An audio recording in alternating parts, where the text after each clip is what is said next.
I never thought I would end up in a courtroom over a fender bender in my own neighborhood. But that was before I met Patricia Hendricks, president of the Meadowbrook Hills Homeowners Association in Boise, Idaho.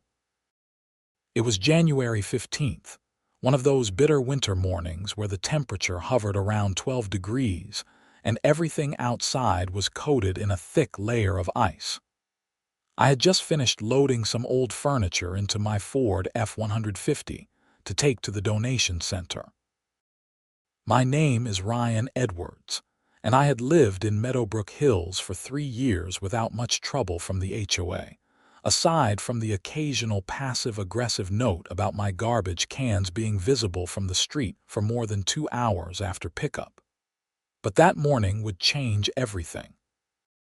I backed out of my driveway slowly, being extra careful because the road was essentially a skating rink. The city had salted the main roads, but our residential streets were always last on their list. I had my window cracked open slightly, listening for any sounds of approaching vehicles since visibility around my driveway was always a bit tricky with the large evergreen hedge my neighbor insisted on maintaining. The truck's tires crunched on the frozen snow as I eased backward at maybe 2 miles per hour, constantly checking all my mirrors. That was when I heard the engine revving. Before I could even process what was happening, I felt a solid impact against the rear driver's side of my truck. The collision was not hard enough to deploy airbags, but it was definitely forceful enough to jolt me forward against my seatbelt. I immediately put the truck in park and jumped out, my boots nearly sliding out from under me on the ice. Patricia Hendricks was already out of her silver Lexus SUV, her face red with rage that had nothing to do with the cold. She was a woman in her mid-50s with short blonde hair styled in that classic "I want to speak to the manager" cut. She wore a long camel-colored coat that probably cost more than my monthly mortgage payment. "What the hell do you think you were doing?" she shrieked at me before I could even ask if she was okay. "You backed right into me. You were driving recklessly in reverse." I stood there, momentarily stunned by the accusation. I looked at my truck, then at her Lexus. The damage was clear as day. My rear bumper had a small dent, but her front bumper was crumpled and her hood had a noticeable crease. The physics of the situation could not have been more obvious. She had rear-ended me. "Patricia, you hit me," I said, trying to keep my voice calm and level. "I was backing out slowly and you came down the street and crashed into my truck." "That is absolutely not what happened." She pulled out her phone and started taking pictures. "You were flying backward without looking. I was driving perfectly normally down the street when you shot out of your driveway in reverse like a maniac." I could not believe what I was hearing. The woman had rear-ended my stationary or near-stationary vehicle, and she was trying to blame me. I pulled out my own phone and started documenting the scene. The position of the vehicles told the whole story. My truck was barely out of my driveway, still mostly in front of my own property. Her Lexus was angled slightly toward the curb, clearly showing she had swerved trying to avoid the collision, but had been going too fast for the icy conditions. "We need to call the police and file a report," I said, already dialing. "Oh, we are definitely calling the police," Patricia snapped. "And I am reporting you for reckless driving. Do you know who I am? I am the HOA president, and I have been documenting your violations for months. This is just the final straw." I had no idea what she was talking about. "What violations?" "Your truck is too tall for neighborhood standards. You park it in your driveway instead of your garage, creating an eyesore. Your lawn had dandelions last summer, and just last week, your garbage cans were still out at noon on Thursday." She counted each supposed infraction on her fingers like she was reciting a grocery list. The police dispatcher answered, and I reported the accident, giving our location. Patricia was on her own phone, presumably doing the same thing, but I could hear her dramatic retelling of events. According to her version, I had reversed at high speed without warning and deliberately struck her vehicle. While we waited for the police to arrive, two of my neighbors came out to see what had happened. Bill Morrison from across the street and Janet Chen from next door both approached cautiously, navigating the icy sidewalk carefully. "Everyone okay?" Bill called out. He was a retired firefighter, mid-60s, with a salt and pepper beard. "We are fine, Bill, but this man rear-ended me with his truck," Patricia said immediately, beating me to any explanation. Janet looked at the scene, then at me with confusion. "Ryan, were you backing out?" "Yes, I was backing out of my driveway very slowly because of the ice. Patricia came down the street and hit me." "That is not true." Patricia's voice went up an octave. "Janet, you know me. Would I lie about something like this?" Janet looked uncomfortable. She was newer to the neighborhood than I was, and I could see her weighing the politics of contradicting the HOA president. "I just heard the crash and came out. I did not see what happened." Bill, however, was studying the vehicles with a trained eye. "Patricia, the damage pattern shows Ryan's truck was hit from behind. Your front end is damaged, his rear end is damaged." "Because he backed into me," Patricia insisted. "He was going in reverse." "On his own property, backing out of his own driveway," Bill said calmly. "That's legal. Even if he was in reverse, you still hit the back of his vehicle with the front of yours. That's pretty much textbook rear-ending." Patricia's face turned an even deeper shade of red. "Bill, I would expect you to be unbiased in this situation, but I see you men are going to stick together." Bill held up his hands. "I am just saying what the physical evidence shows." Two Boys Police Department cruisers arrived within 15 minutes, which was faster than I expected given the icy conditions throughout the city. Two officers got out, both wearing heavy jackets over their uniforms. The older of the two, Officer Martinez according to his name tag, approached us while his younger partner began setting up cones to redirect what little traffic was attempting to navigate our street. "Who called in the accident?" Officer Martinez asked. "I did," both Patricia and I said simultaneously. He nodded. "Okay, so both parties called. Anyone injured?" "No injuries," I confirmed. "I have whiplash," Patricia said suddenly, rubbing her neck. "I am going to need medical attention." Officer Martinez made a note. "Do you want us to call an ambulance, madam?" She hesitated. "No, I will see my own doctor, but I want it on record that I am injured because of his reckless driving." The officer looked at me. "Can you tell me what happened, sir?" I explained the situation clearly and calmly. I had been backing out of my driveway at a very slow speed due to icy conditions. I had checked all my mirrors and had my window open to listen for approaching vehicles. I was still mostly in my driveway when I felt the impact from behind. Patricia had been driving down the residential street and struck the rear of my truck with the front of her vehicle. Patricia immediately launched into her competing narrative.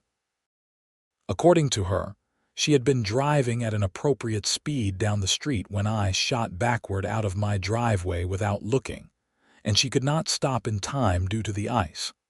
Officer Martinez looked at the scene, walked around both vehicles, and took several photographs. His partner was interviewing Bill and Janet separately. After about 10 minutes of examination, the officers conferred with each other privately before Officer Martinez returned to us. Based on the point of impact, the damage pattern, and the final position of the vehicles, it appears that Miss Hendricks's vehicle struck the rear of Mr. Edwards's truck, he said officially. "Mr. Edwards, even though you were in reverse, you were still on or immediately adjacent to your own property, conducting a normal backing maneuver from your driveway. Miss Hendricks, You were traveling down the street and struck the rear of his vehicle with your front end. But he was going backward, Patricia protested. That does not change the fact that you rear-ended him, madam, Officer Martinez said patiently. If a vehicle is backing out of a driveway and you are approaching on the street, you have a duty to slow down or stop to avoid a collision, especially in icy conditions. The driver in the rear position is typically at fault in these situations. Patricia's mouth fell open. This is ridiculous. I demand to speak to your supervisor. You are welcome to file a complaint, madam, but that would not change the accident report. He was already writing on his citation pad. I am issuing you a citation for failure to maintain control of your vehicle and following too closely. Following too closely. I was not following anyone. You were traveling too close behind Mr. Edwards's vehicle to stop safely, which resulted in a collision. That meets the definition of the violation in this context. I felt a wave of relief wash over me. The officer was seeing through Patricia's false narrative, but I should have known it would not be that simple. Patricia snatched the citation from Officer Martinez with a look of pure fury. "This is not over," she said to me. "Not by a long shot. You have been violating HOA regulations for months, and this accident is just proof of the kind of reckless person you are. Consider this your final warning." "Warning about what?" I asked. "I have not violated anything." "You are in violation of Section 4.7 of the HOA bylaws regarding vehicle storage, Section 8.2 regarding lawn maintenance, and Section 11.3 regarding waste management container visibility. And now I am adding reckless endangerment to that list. You cannot just make up violations," I said. "And the police report clearly shows you hit me." She leaned in close, lowering her voice so the officers could not hear. "Do you know how much power the HOA has over your property? I can make your life a living hell. I can fine you, put liens on your house, and make sure you never have a moment of peace in this neighborhood. All you had to do was follow the rules, but you think you are special." Officer Martinez called out, asking if we needed anything else. Patricia straightened up, plastering on a fake smile. "No, officer, we are just exchanging insurance information." We completed the exchange, though Patricia practically threw her insurance card at me. The police finished their report and left, followed shortly by Bill and Janet. Bill gave me an encouraging nod as he headed back to his house. I stood in my driveway for a moment after everyone had left, looking at the damage to my truck. It was not severe, but it would need repair. More concerning was the look of vindictive determination I had seen in Patricia's eyes. I had heard stories about HOAs gone rogue, but I had always thought Meadowbrook Hills was relatively reasonable. I was about to learn just how wrong I was.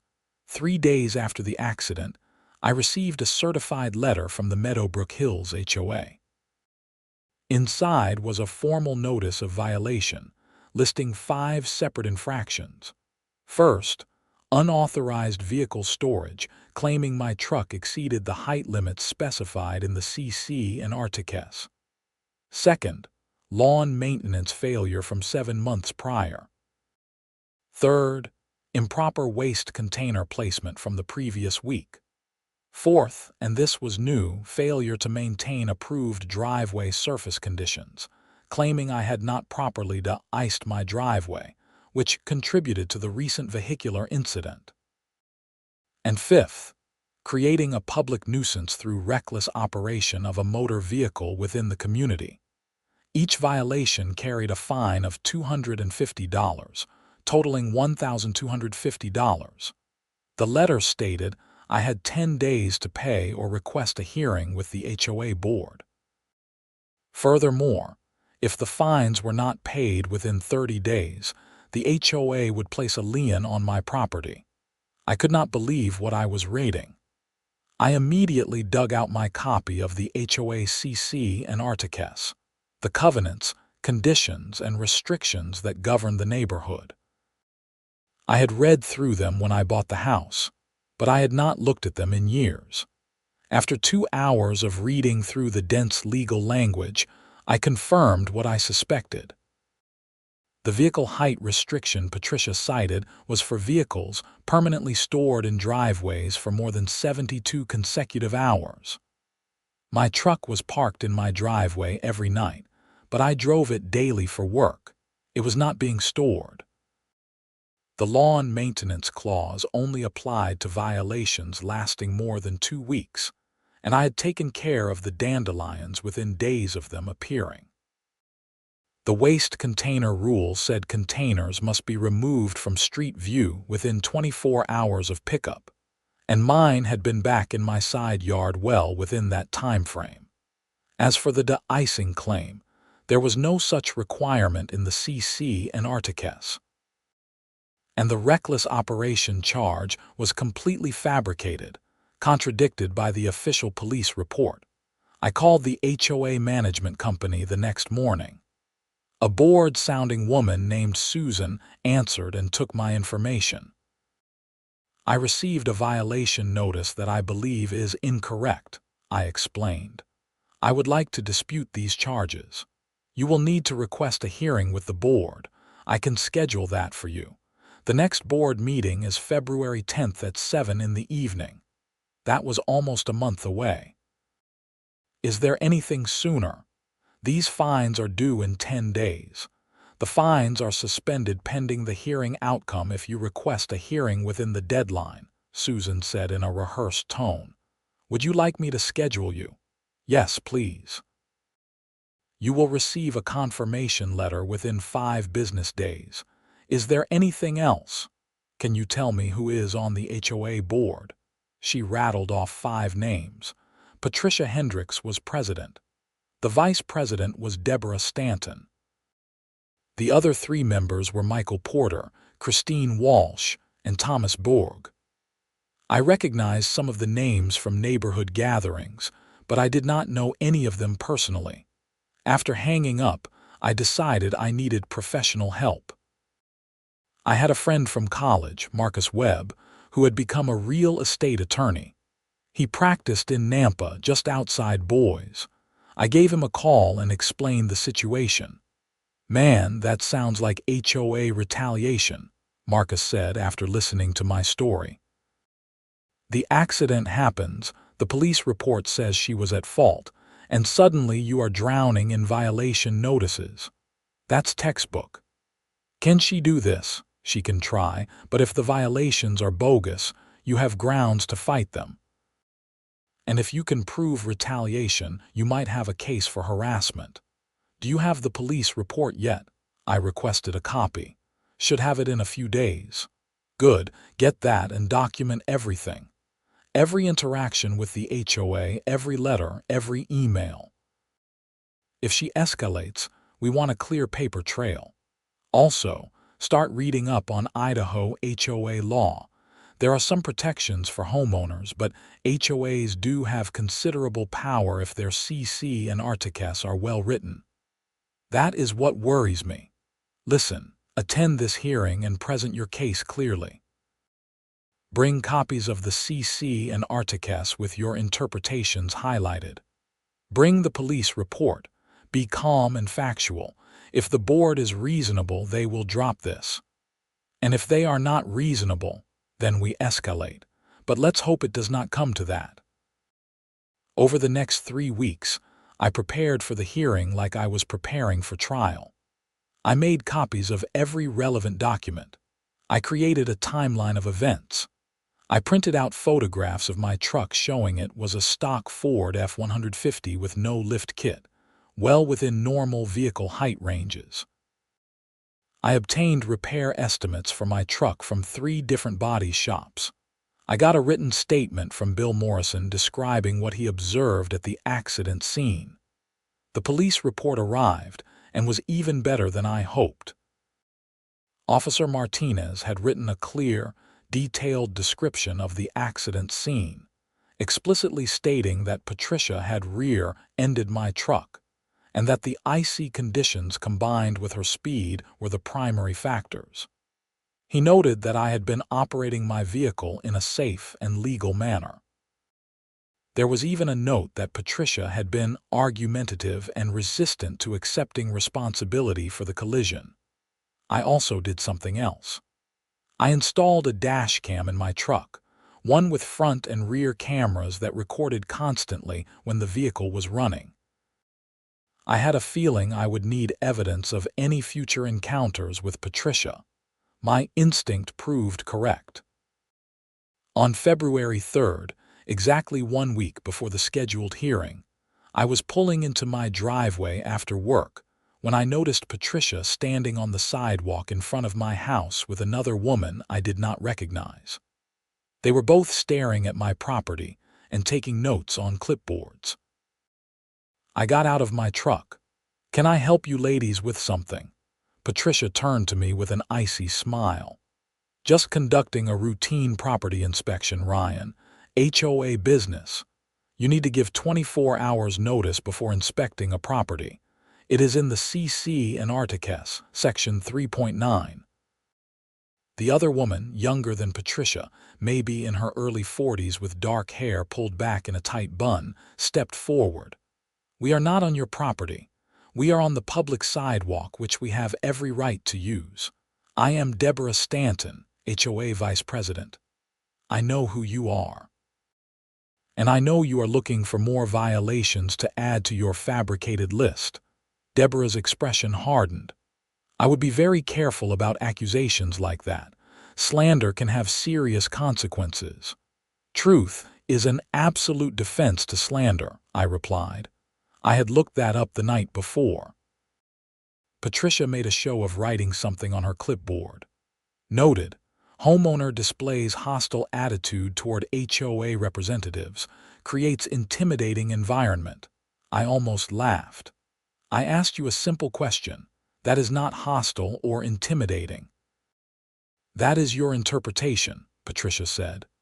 "We will see what the board thinks." They walked away, heads together, whispering. I watched them go, then checked my phone. The dashcam in my truck had been running and had captured the entire exchange on audio. I backed up the file immediately. The night of February 10th arrived cold and clear. The hearing was being held in the community clubhouse, a small building near the neighborhood entrance that was used for HOA meetings and the occasional community event. I arrived 15 minutes early with a briefcase full of documents and a knot of anxiety in my stomach. The room was set up with a long table at the front where the 5 board members sat. Folding chairs were arranged in rows facing them. A few other residents were scattered in the audience, probably there for other HOA business. Patricia sat in the center of the board table, with Deborah to her right. The other 3 members looked less enthusiastic to be there. At 7 sharp, Patricia called the meeting to order. They went through some routine business first: approval of last month's minutes, a budget update, discussion of upcoming landscaping for the common areas. I waited, my leg bouncing nervously. Finally, Patricia announced, "Next on the agenda, we have a violation hearing for Ryan Edwards of 847 Clearwater Drive. Mr. Edwards, would you please come forward?" I walked to the front of the room, feeling like I was on trial. There was a single chair facing the board table. I sat down and placed my briefcase on the floor beside me. Patricia read the violations aloud, her voice formal and clipped. When she finished, she looked at me expectantly. "How do you plead to these violations?" "This is not a criminal court, Patricia. I am not pleading to anything. I am here to explain why these alleged violations are incorrect." Deborah leaned forward. "Mr. Edwards, this board is volunteering our time to manage this community. The least you can do is show some respect." "I am happy to show respect when I am treated fairly," I said. But these violations were issued 3 days after a car accident in which Patricia rear-ended my truck and then tried to blame me. The timing is not coincidental. That is a serious accusation, said Michael Porter, one of the other board members. He was a thin man in his 60s with wire-rimmed glasses. Do you have any proof of retaliation? I pulled out the timeline I had created. The accident occurred on January 15th. The police report, which I have here, clearly states that Patricia was at fault.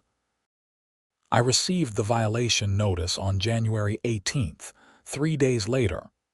Prior to the accident, I had never received any violation notices in 3 years of living here. You have been in violation for months, Patricia interjected. I have been documenting issues with your property. I simply had not had time to issue formal notices yet. That is convenient, I said. Let's go through these one by one. I pulled out my copy of the CC and Articus. Violation 1. Unauthorized vehicle storage. Section 4.7 states that vehicles cannot be permanently stored in driveways for more than 72 consecutive hours.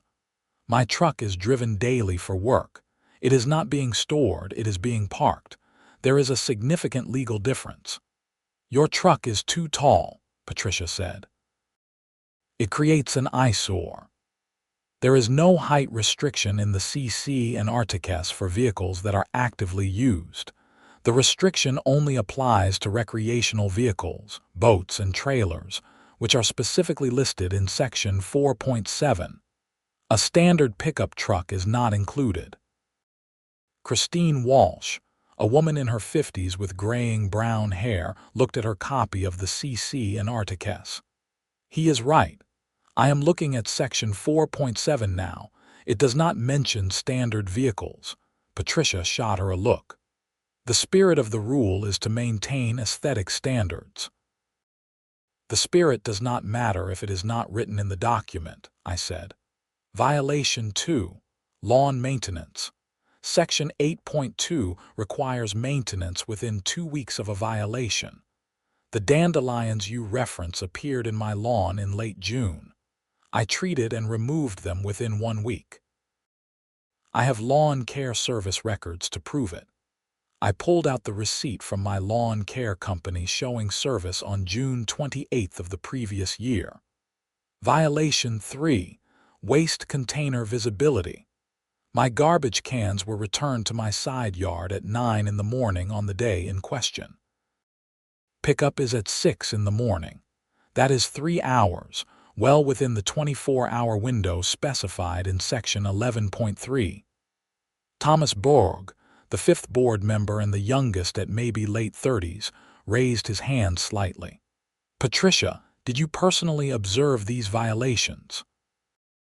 I observed the garbage cans that afternoon, Patricia said.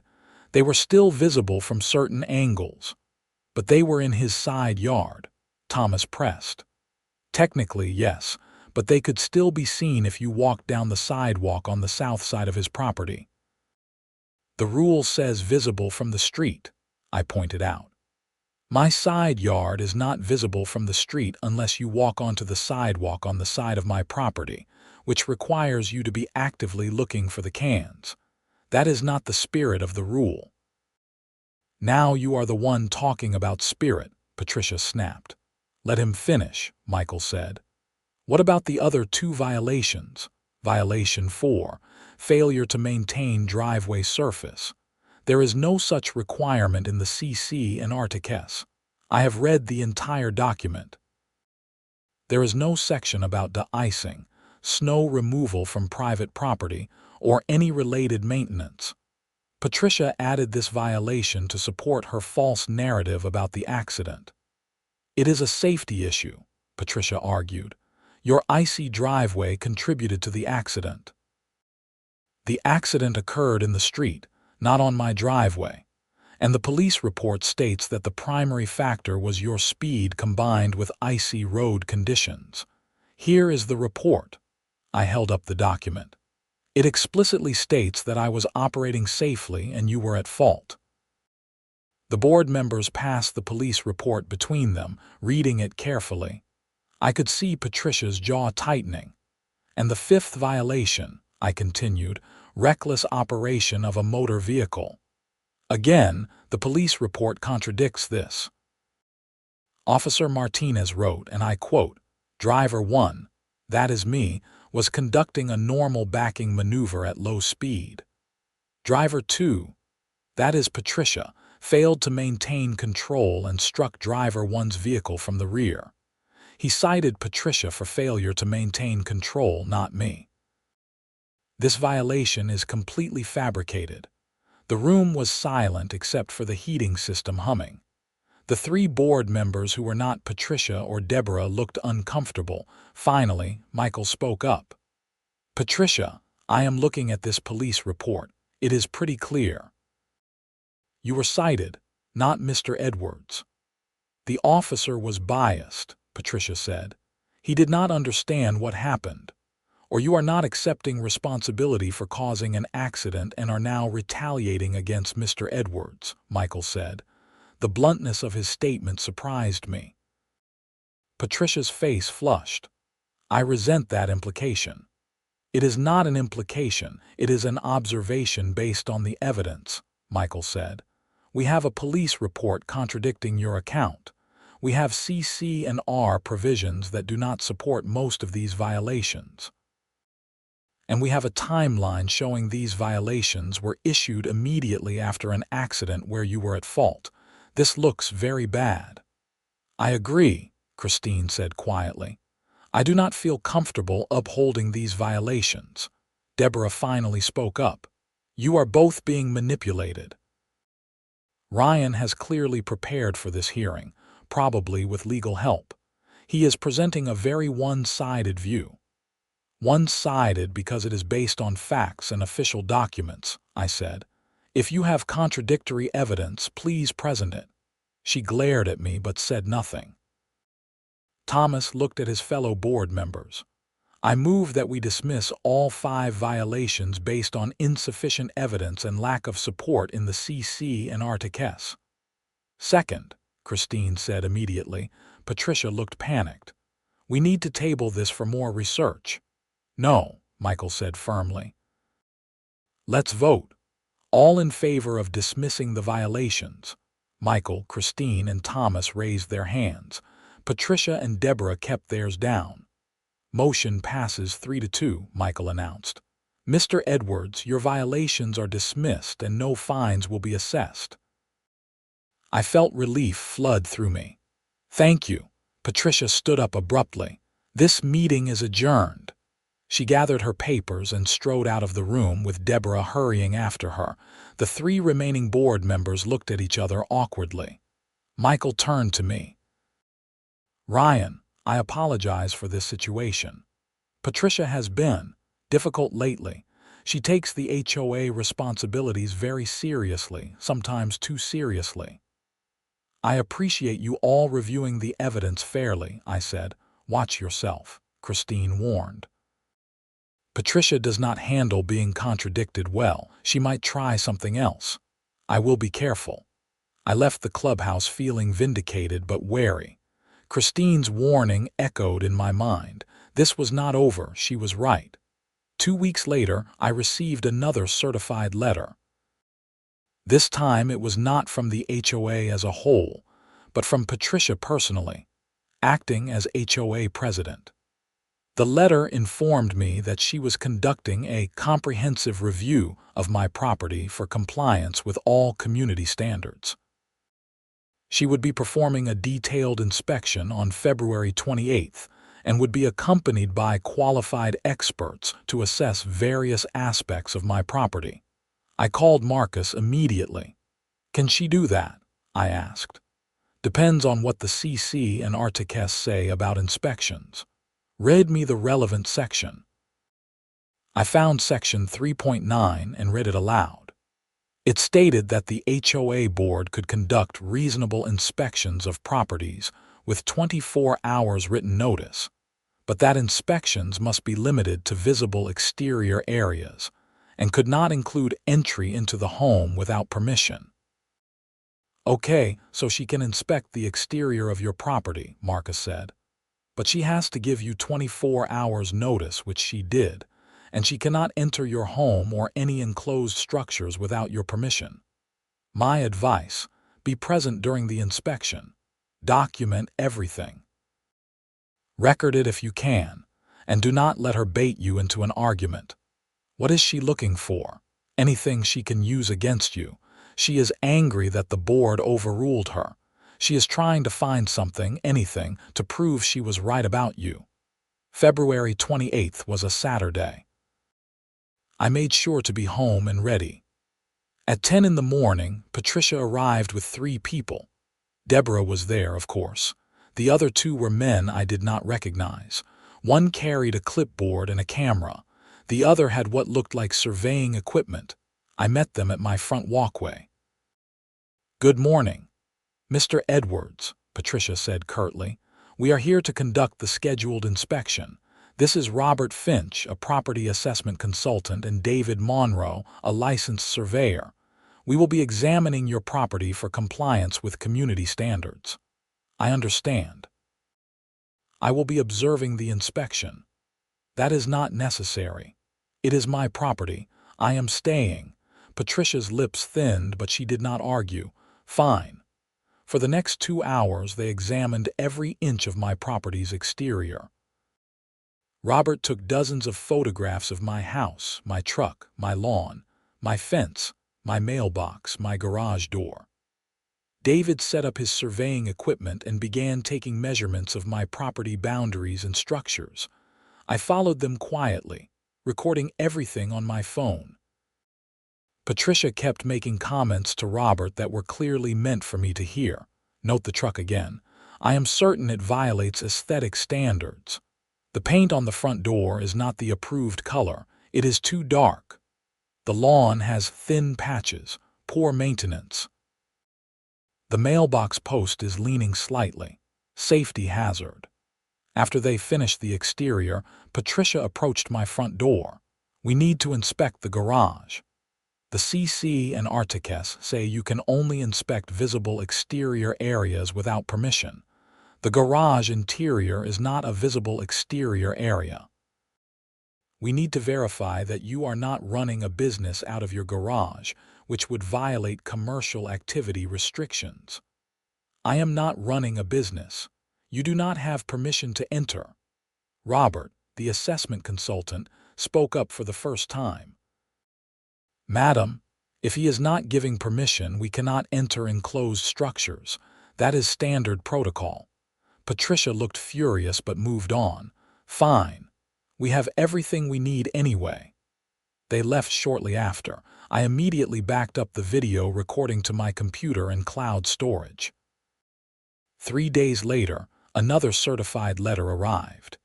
This one contained 11 new violations. They were grasping at straws.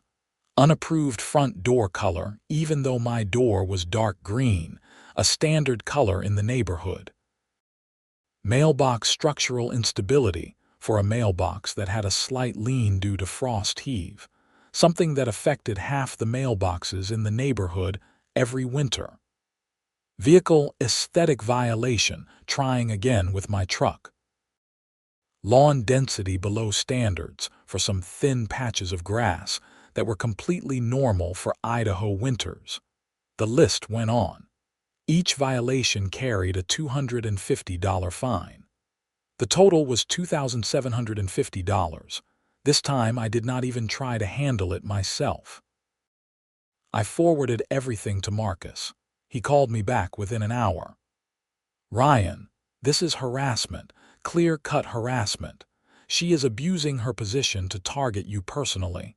We are going to file a complaint with the HOA board and potentially seek legal action if this continues."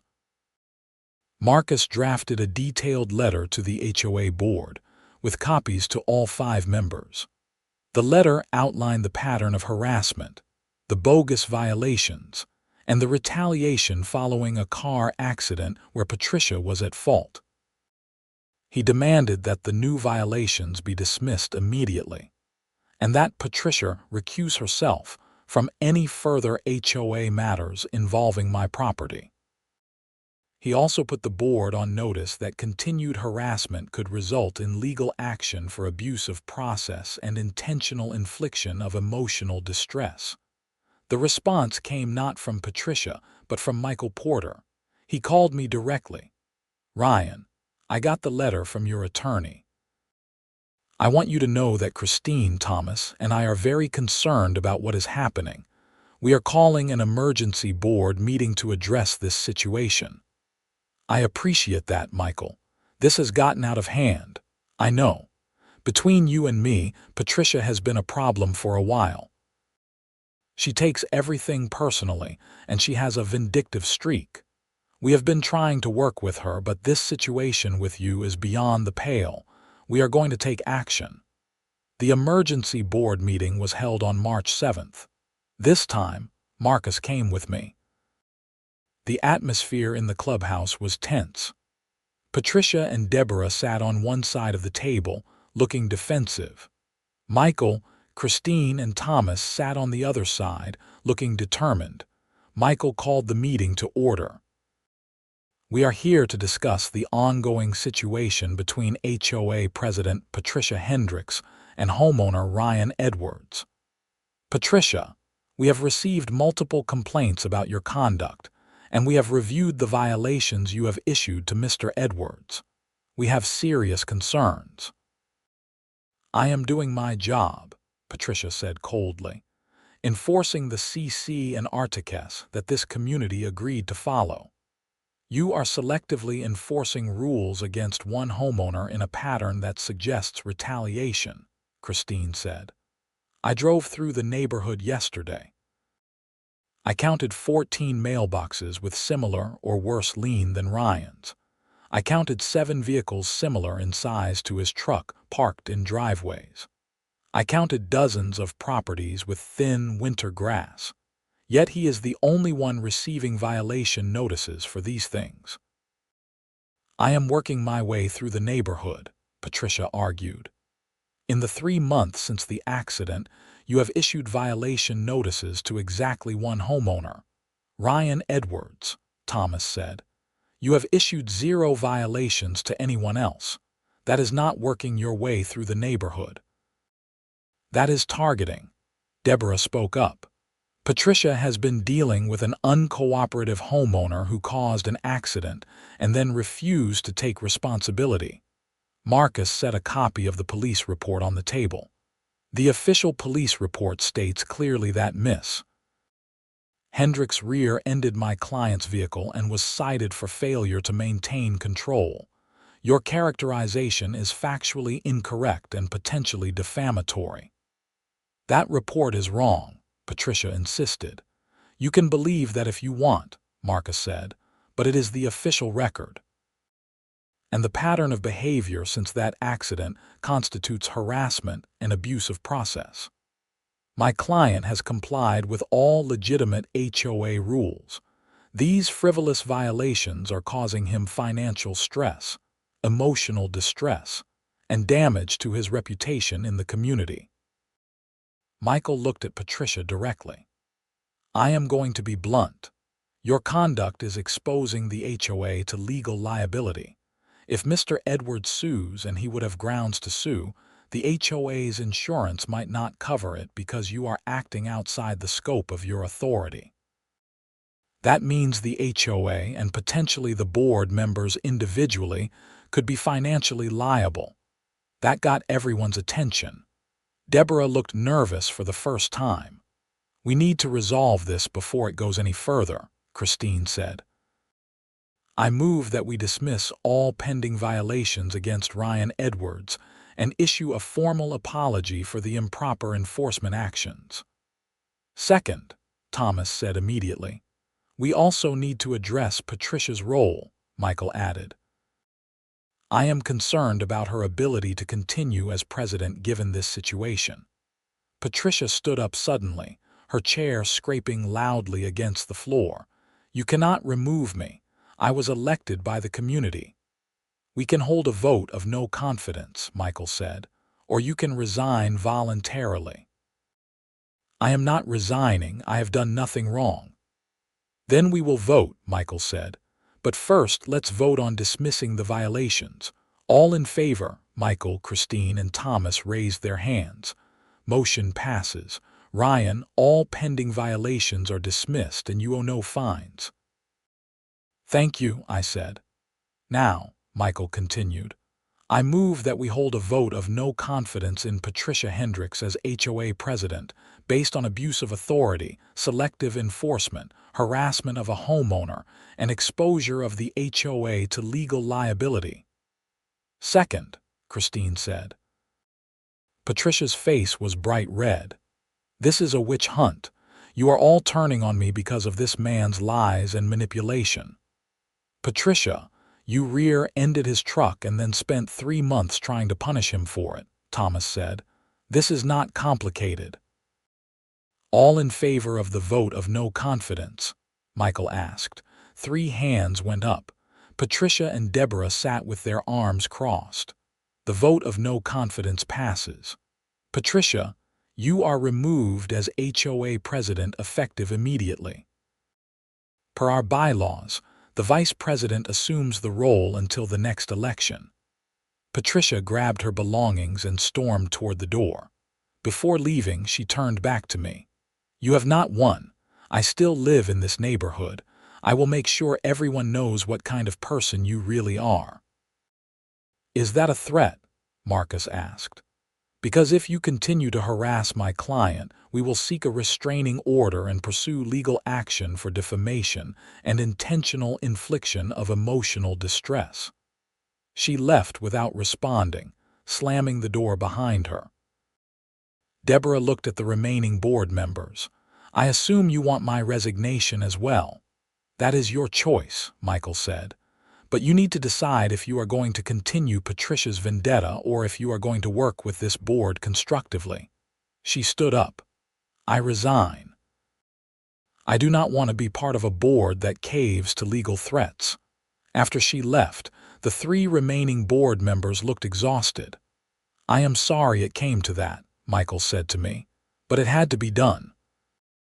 Patricia has been increasingly problematic, and you were not her first target. Just the most recent and most extreme. Who else has she gone after? I asked. A couple who painted their house a color she did not like, even though it was on the approved list.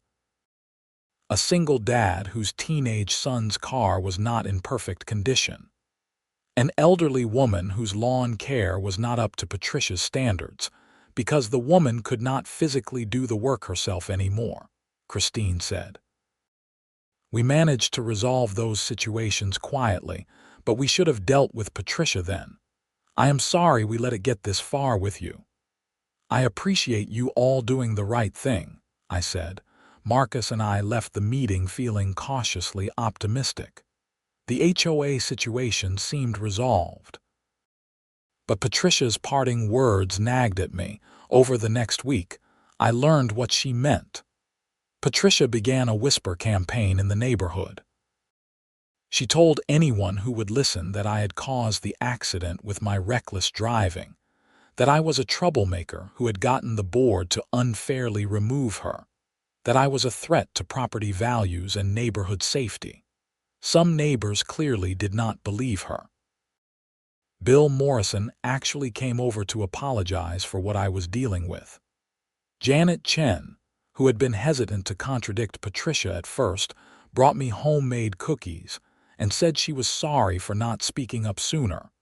But others seemed to buy into Patricia's narrative. I started getting cold stares from people I did not know well. Someone left a nasty note on my truck windshield calling me a liar and a menace.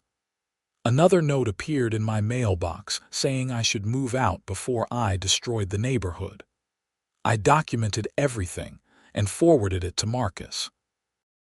This might be enough for a restraining order, he said. But you would have to prove Patricia is behind the notes, and that could be tricky. Then, on March 21st, I was backing out of my driveway to go to work when a car came flying down the street and slammed on its brakes right behind me, horn blaring. I stopped immediately and put my truck in park. The driver's door of the car opened and a man I did not recognize got out, red-faced and angry. "What the hell are you doing?" he shouted at me. "You almost hit me." I got out of my truck. My dashcam was recording everything. I was backing out slowly. "You came down the street at high speed. You did not even look. I could have been killed." A crowd was starting to gather.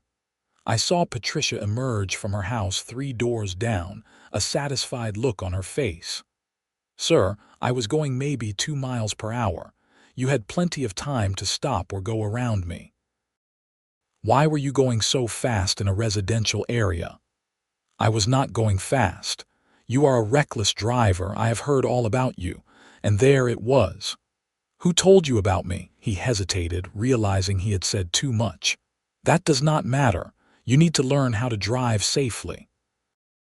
"I have a dashcam," I said calmly. "It recorded this entire incident. Would you like me to call the police so we can review it?" His anger deflated slightly.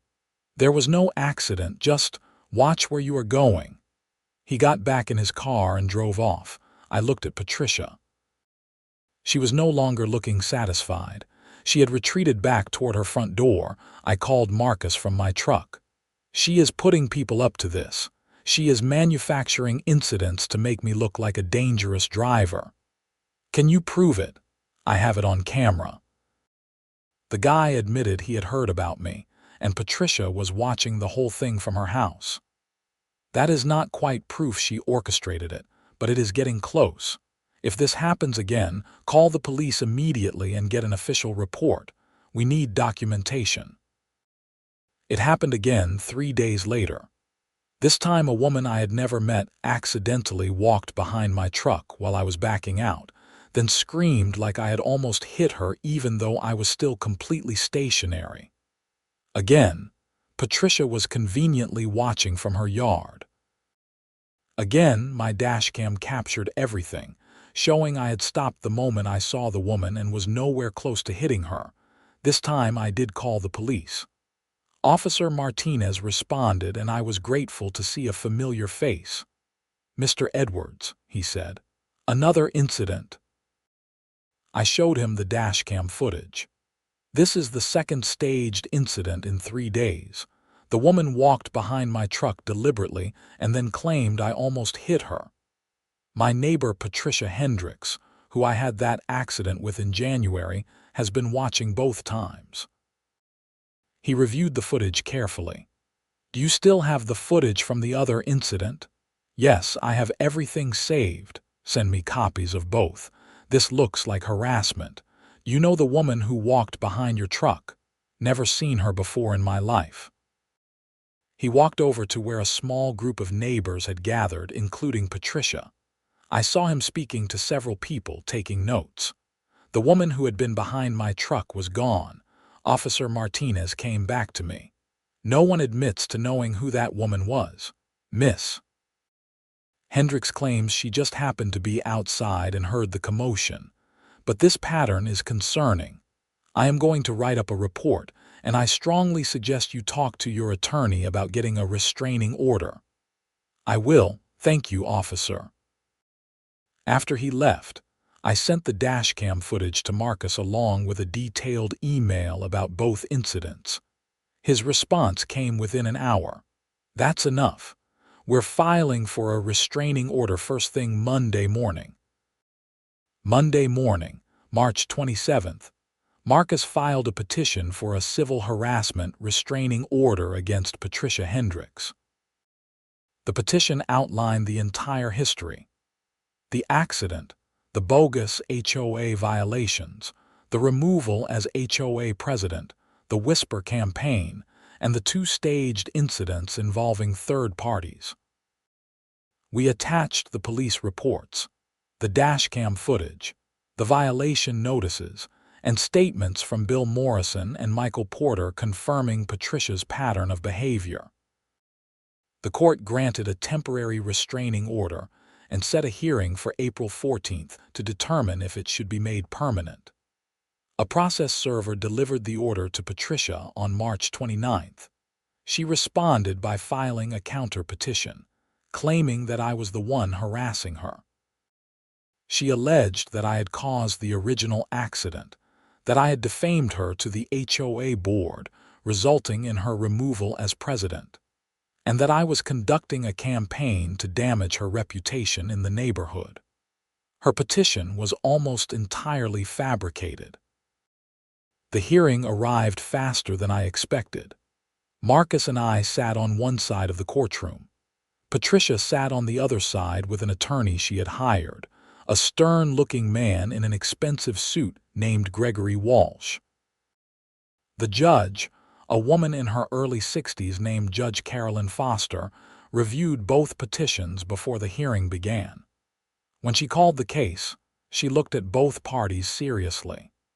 "This appears to be a dispute that has escalated significantly," she said. "Mr. Webb, you are petitioning for a restraining order on behalf of your client, Mr. Edwards. Please present your case." Marcus stood and walked through the entire timeline methodically. He presented the police report from the original accident, showing Patricia was at fault. He presented the violation notices and the timeline showing they began immediately after the accident. He presented the HOA board meeting minutes showing Patricia was removed for abuse of authority. He presented the dashcam footage of the two staged incidents. And he presented statements from multiple neighbors describing Patricia's behavior. "Your Honor, this is a clear pattern of harassment and retaliation. My client was involved in a traffic accident where Miss Hendricks was at fault. Instead of accepting responsibility, she has spent 3 months trying to punish him using her authority as HOA president, and, after she was removed from that position, by orchestrating incidents designed to make him appear to be a dangerous driver. This has caused my client significant distress and has created a hostile living environment." Judge Foster looked at Patricia's attorney. "Mr. Walsh, your response." Gregory Walsh stood. He was smooth and professional, but I could tell he was working with weak material.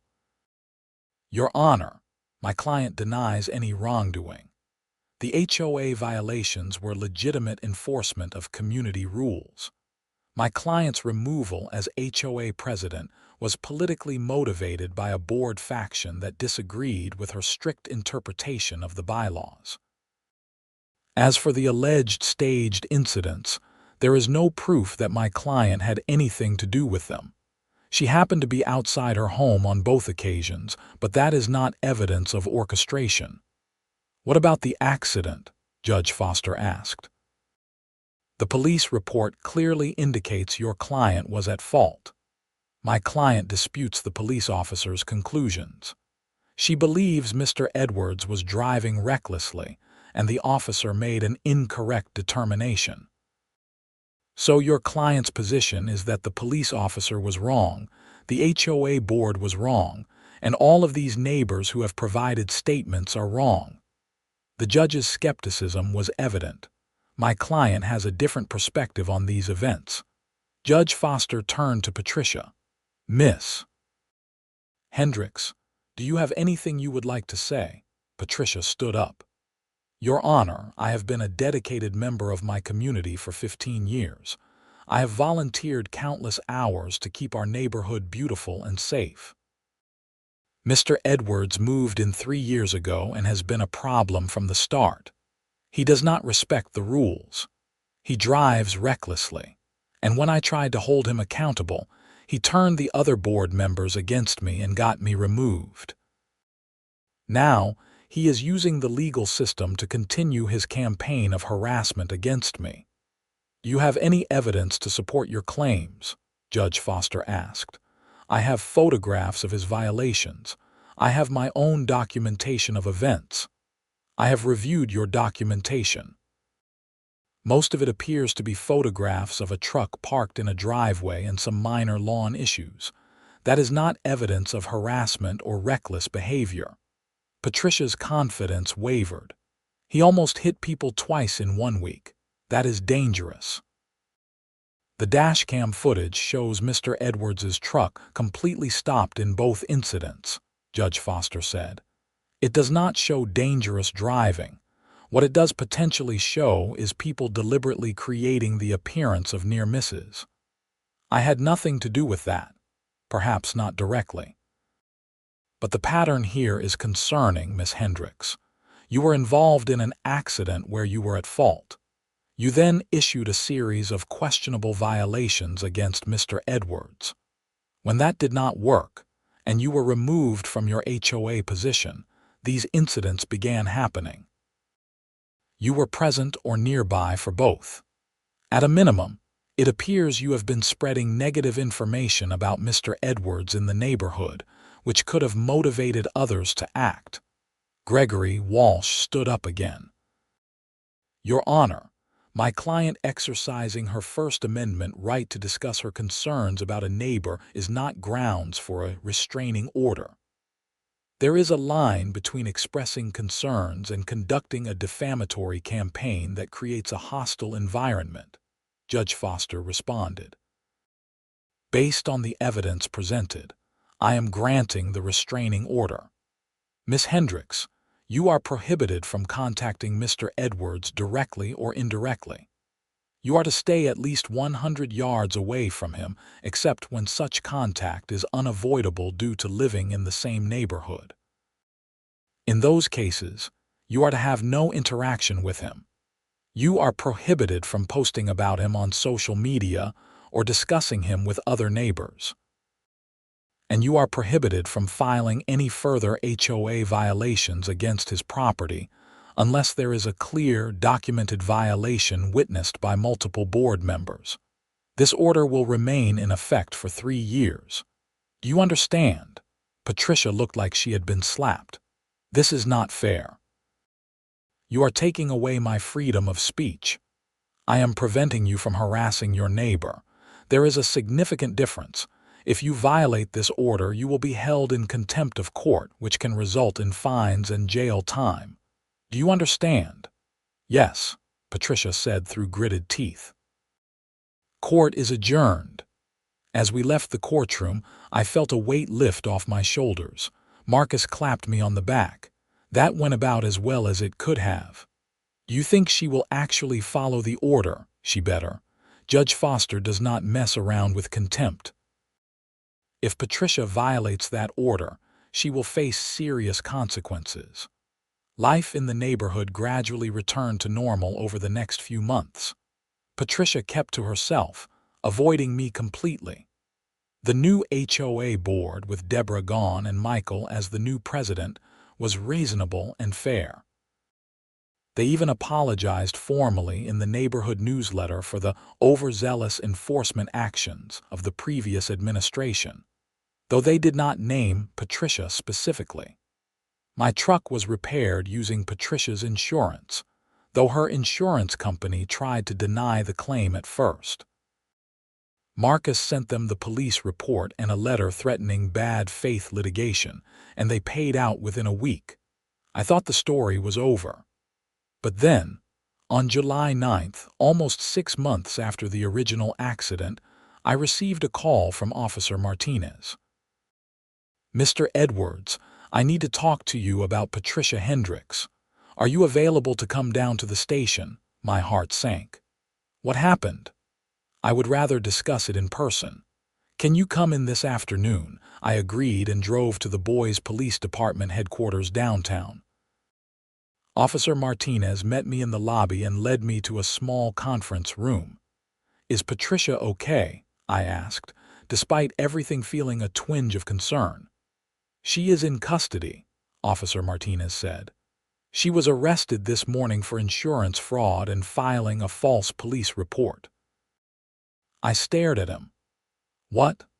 After the restraining order was issued, she apparently became fixated on proving that you were at fault for the accident. She hired a private investigator to dig into your background, looking for anything she could use. When that did not turn up anything useful, she started fabricating evidence. She created fake witness statements claiming they had seen you driving recklessly. She doctored photographs to make it look like you had been speeding. She even filed a false police report claiming you had violated the restraining order by driving aggressively near her house. That's insane. It gets worse. She submitted all of this fake evidence to her insurance company, trying to get them to reverse their decision and deny your claim. She also contacted several other insurance companies, trying to get your auto insurance rates increased or your policy canceled by providing false information about your driving history. Can she do that much damage? She tried. Fortunately, her insurance company's fraud investigation unit caught on. They noticed inconsistencies in her evidence and reported it to us. We investigated and discovered the whole scheme. The fake witness statements were from people who do not exist. The doctored photographs had obvious editing artifacts, and the false police report was contradicted by your dashcam footage and GPS data from your truck. She really could not let it go. Some people can't. The obsession consumed her.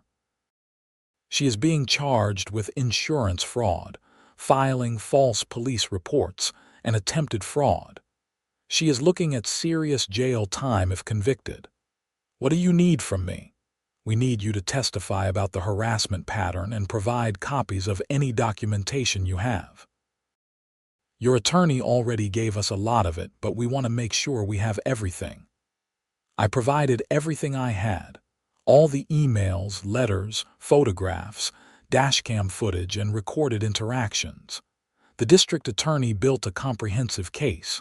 Patricia's trial took place in October. Marcus attended with me for support, though I was not allowed in the courtroom until after I testified since I was a witness. When I was called to the stand, I walked through the entire saga from the beginning. The accident, the HOA violations, the staged incidents, the restraining order, and everything in between. Patricia's attorney tried to paint me as vindictive, as someone who had blown a minor fender bender out of proportion and ruined an innocent woman's life. But the evidence was overwhelming. The prosecution had the fake witness statements, the doctored photos, the fraudulent insurance claims, and testimony from the insurance fraud investigators. The jury deliberated for less than 3 hours. They found Patricia guilty on all counts. At sentencing in November, the judge was harsh. Miss Hendricks, you allowed a minor traffic accident, which was your own fault, to spiral into an obsessive campaign of harassment and fraud. You abused your position of authority in your community. You defamed your neighbor. You wasted law enforcement resources with false reports. And you attempted to defraud multiple insurance companies. Your actions demonstrate a complete lack of remorse and a willingness to harm others to avoid taking responsibility for your mistakes. I am sentencing you to 2 years in state prison, followed by 3 years of probation. You will also be required to pay restitution to Mr. Edwards for his legal fees and to the insurance companies for their investigation costs. Patricia showed emotion for the first time, breaking down in tears as the sentence was read.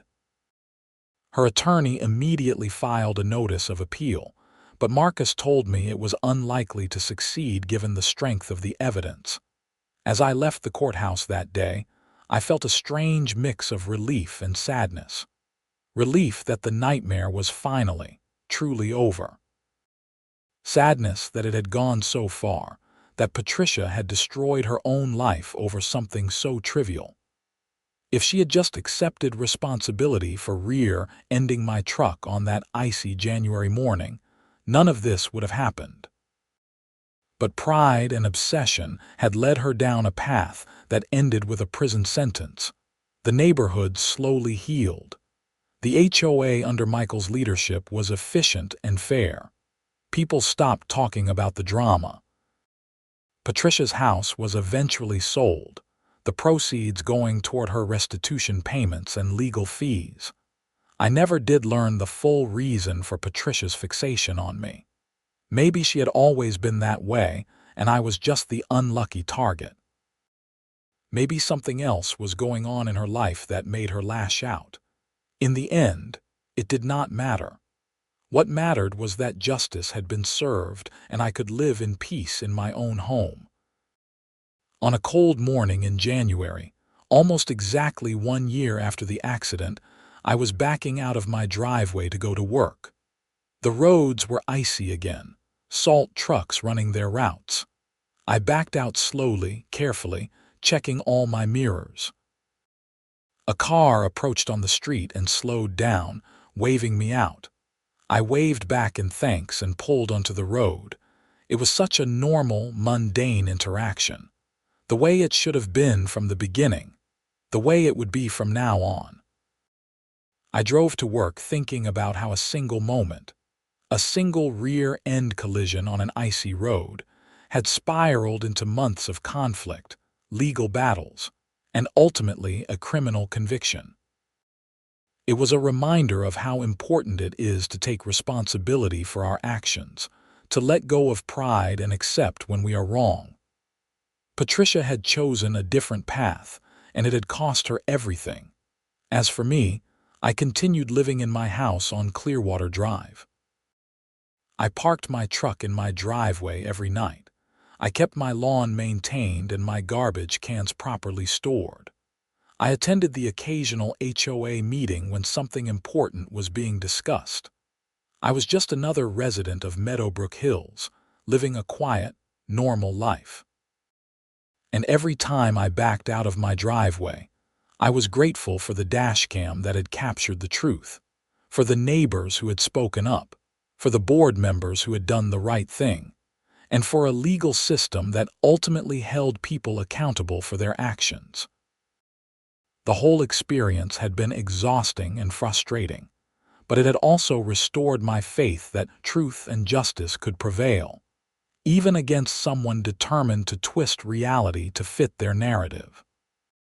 Sometimes, I wondered what Patricia thought about during her time in prison, whether she ever acknowledged to herself that she had been wrong, that the accident had been her fault, that her campaign against me had been unjustified. I hoped she found some peace and learned something from the experience. But I would never know, and that was fine with me. The restraining order remained in effect, though it was largely symbolic now with Patricia in prison, and her eventual release still years away. When she did get out, I would no longer live in the same neighborhood as her. Her house had been sold and she would have no reason to return to Meadowbrook Hills. Life moved on. I met someone, a woman named Emily Lawson who worked as a teacher at one of the local elementary schools. We started dating in the spring, and she was understanding and supportive when I told her the whole story about Patricia and the HOA drama. She laughed at the absurdity of it all and told me her own horror stories about difficult parents and school board politics. By summer, Emily and I were serious. She moved into my house on Clearwater Drive in August. We talked about getting married someday, maybe having kids. The house that had been the center of so much conflict became a home filled with love and laughter. The neighborhood embraced Emily warmly. Bill Morrison joked that it was about time I settled down. Janet Chen invited us both over for dinner multiple times.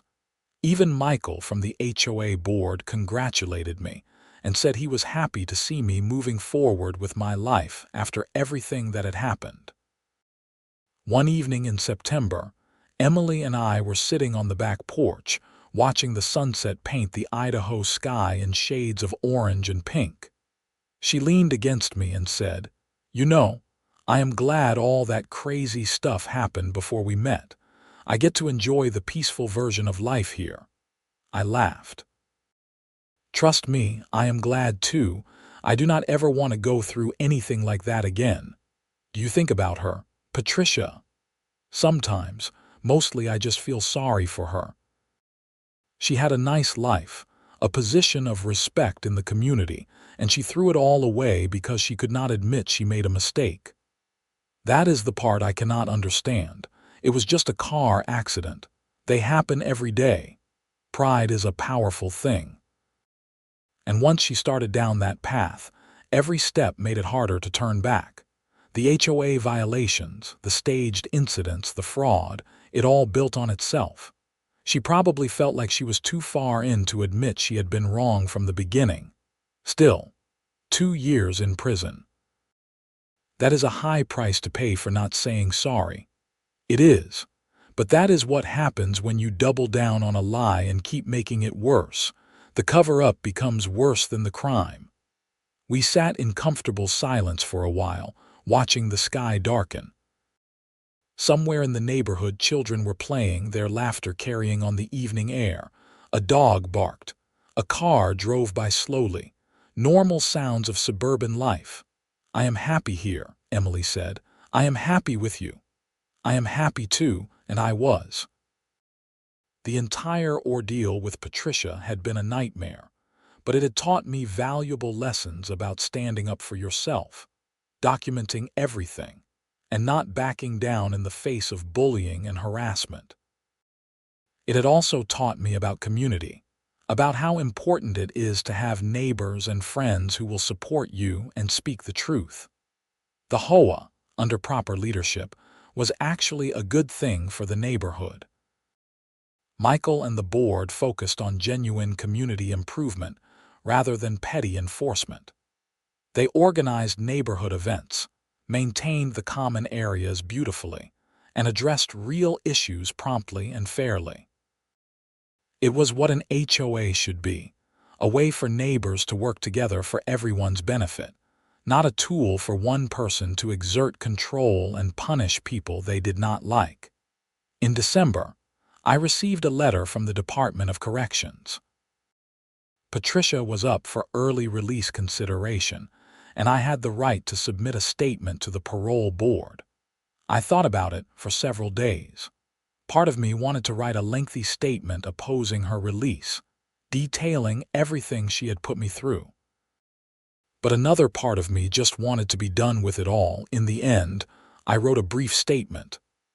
I acknowledged what had happened and the impact it had on me.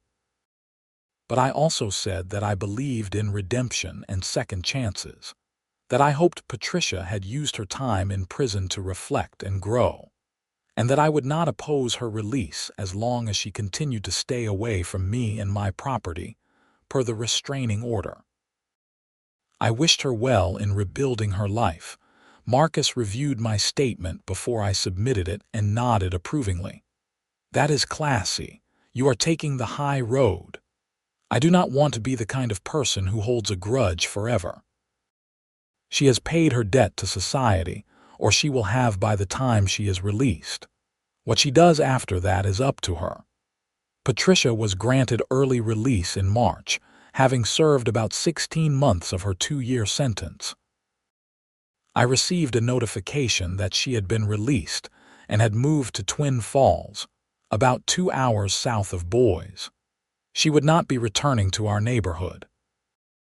The restraining order would remain in effect for the next 1.5 years, and her probation conditions prohibited her from contacting me or coming within 100 yards of my property.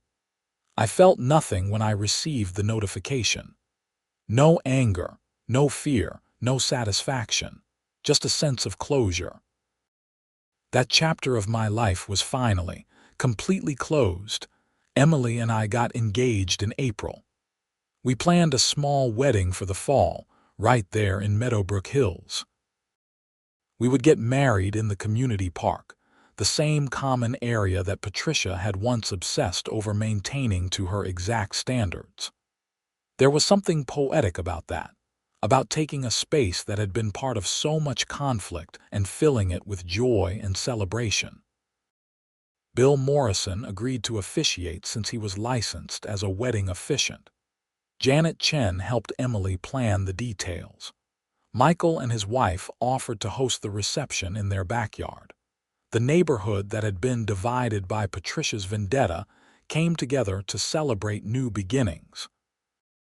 On a perfect Saturday in October, Emily and I stood in the community park surrounded by friends, family, and neighbors, and promised to love each other for the rest of our lives.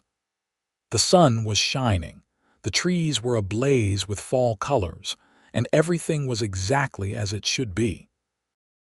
As Bill pronounced us husband and wife, I looked around at the community that had supported me through one of the most difficult periods of my life. I thought about how different things could have been if Patricia had just taken responsibility for a simple accident on an icy January morning. But I also thought about how, despite everything, good had prevailed. Truth had won out over lies, community had triumphed over division, and life had moved forward in beautiful, unexpected ways. Emily kissed me, and everyone cheered. We walked back down the aisle hand in hand, ready to start our new life together. The nightmare with Patricia and the HOA was truly behind us now, just a story we would tell someday about the crazy thing that happened when we first got together. That evening, during the reception, Bill pulled me aside. "Ryan, I have been meaning to tell you something. You handled that whole situation with more grace and patience than most people would have. You stood up for yourself without becoming vindictive. You let the system work. And you came out the other side as a better person.